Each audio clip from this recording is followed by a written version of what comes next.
Hello friends, இன்றைக்கி ஒரு சூப்பரான 2-in-1 ரெசிபி தான் பார்க்க போகிறோம். சாதத்துக்கும் சரி, சப்பாத்தி, இட்லி, தோசைன்னு சொல்லிட்டு எல்லாத்துக்குமே ரொம்ப அட்டகாசமாக கறி குழம்பு சுவையில் ரொம்ப டேஸ்ட்டாக இருக்கும். வாங்க எப்படி செய்கிறதுன்னு பார்க்கலாம். அதுக்கு இன்றைக்கி ஒரு பாத்திரத்தில் தேவையான அளவு தண்ணி எடுத்துக்கோங்க. காய்கறி முழுகிற அளவுக்கு தண்ணி எடுத்துக்கோங்க. தண்ணி சூடானதும் வெட்டி வச்ச காலிஃப்ளவரை துண்டு துண்டாக எடுத்து போட்டுக்கோங்க. கூடவே உப்பு மஞ்சள் சேர்த்துக்கோங்க.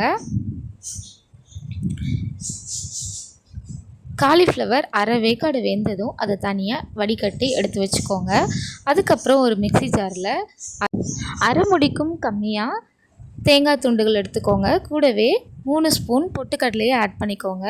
தேவைப்பட்டால் முந்திரி சேர்த்துக்கோங்க, இன்னமும் டேஸ்ட்டு நல்லாவே வரும். அதுக்கப்புறம் அரை டீஸ்பூன் சோம்பு, ஒரு சின்ன துண்டு பட்டை, கசகசா, ஒரு கிராம்பு, ஏலக்காய், இது எல்லாத்தையும் சேர்த்து நல்லா மைய அரைச்சி பேஸ்ட்டாக எடுத்துக்கோங்க. அதுக்கப்புறம் ஒரு குக்கரில் 4 டேபிள் ஸ்பூன் எண்ணெய் ஊற்றிக்கோங்க. எண்ணெய் சூடானதும் கரம் மசாலா எல்லாத்தையும் சேர்த்துக்க வேண்டியதுதான். பட்டை, லவங்கம், அன்னாச்சிப்பூ, சோம்பு, ஏலக்காய் 2, இது எல்லாத்தையும் ஆட் பண்ணிக்கோங்க.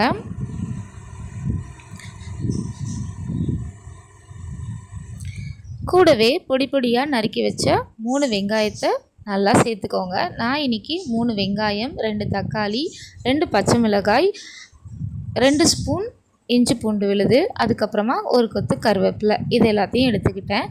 தேவைப்பட்டால் அரைச்சி சேர்த்துக்கோங்க. எல்லாத்தையும் ரொம்பவே டேஸ்ட் நல்லாயிருக்கும். நான் இன்றைக்கி சாதத்துக்கு செய்கிறதுனால இப்படி சேர்த்துக்கிட்டேன். நீங்கள் டிஃபனுக்கு செய்யும்போது அரைச்சி சேர்த்திங்கன்னா டேஸ்ட்டு இன்னும் சூப்பராக வரும்.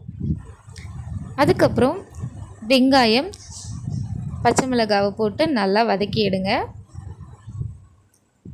வெங்காயம், பச்சை மிளகாய் நல்லா வதங்கி வரணும்.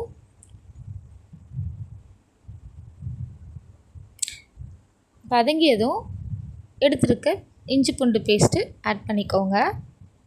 அதையும் சேர்த்து நல்லா பச்சை வாசனை போகிற வரைக்கும் வதக்கி விடுங்க.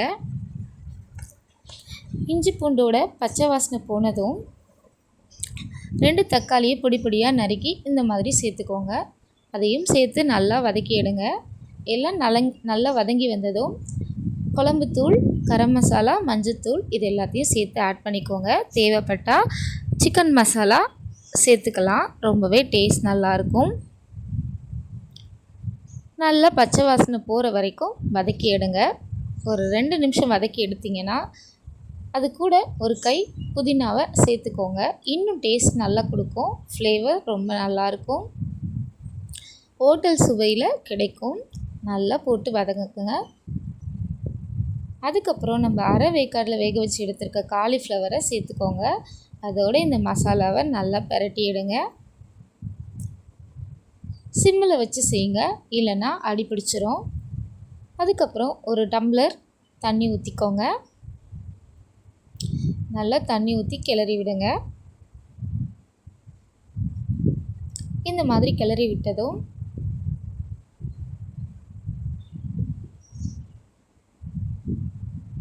கூடவே தேவையான அளவு உப்பு சேர்த்துக்கோங்க. உப்பு சேர்த்து நல்லா கலந்து விடுங்க. அதுக்கப்புறம் நம்ம அரைச்சி வச்ச தேங்காய் விழுதை சேர்த்துக்கலாம். கூடவே ஒரு டம்ளர் தண்ணியும் ஆட் பண்ணிக்கோங்க. குழம்பு எந்த அளவுக்கு கெட்டிப்பதம் வேணுமோ அதுக்கேற்ற மாதிரி தண்ணி ஆட் பண்ணிக்கோங்க. நல்லா கலந்து விடுங்க. நல்லா கலந்து விட்டு ஒரு 2 நிமிஷம் மூடி போட்டு கொதிக்க விடுங்க. கொதித்து வந்ததும் மூடி போட்டு விசில் போட்டுருங்க. ஒரு 2 விசில் மட்டும் விடுங்க, அதுக்கு மேலே விடாதீங்க. அவ்வளோதாங்க, சூப்பரான ஒரு கறி குழம்பு ரெடி ஆயிடுச்சு. சாரிங்க, கறி குழம்பு இல்லை, நம்ம காலிஃப்ளவர் குருமா ரெடி ஆயிடுச்சு. பாருங்கள் எவ்வளோ சூப்பராக கோல்டன் கலரில் மினுமினுன்னு மினுக்குது. இந்த மாதிரி ரெசிபீஸ் உங்களுக்கு வேணும்னா கமெண்ட்டில் சொல்லுங்கள். என்னோடய சேனலுக்கு சப்ஸ்கிரைப் பண்ணி சப்போர்ட் பண்ணுங்கள் ஃப்ரெண்ட்ஸ். இந்த வீடியோ பிடிச்சிருந்தா மறக்காமல் லைக் பண்ணுங்கள், பெல் பட்டன் ப்ரெஸ் பண்ணுங்கள். அப்போ தான் உங்களுக்கு நோட்டிஃபிகேஷன் வரும். என்னோடய அடுத்தடுத்த வீடியோஸ் உங்களுக்கு நோட்டிஃபிகேஷனாக வந்து சேரும். நெக்ஸ்ட் வீடியோவில் பார்க்கலாம் இன்னொரு புது ரெசிபியோட. பாய்.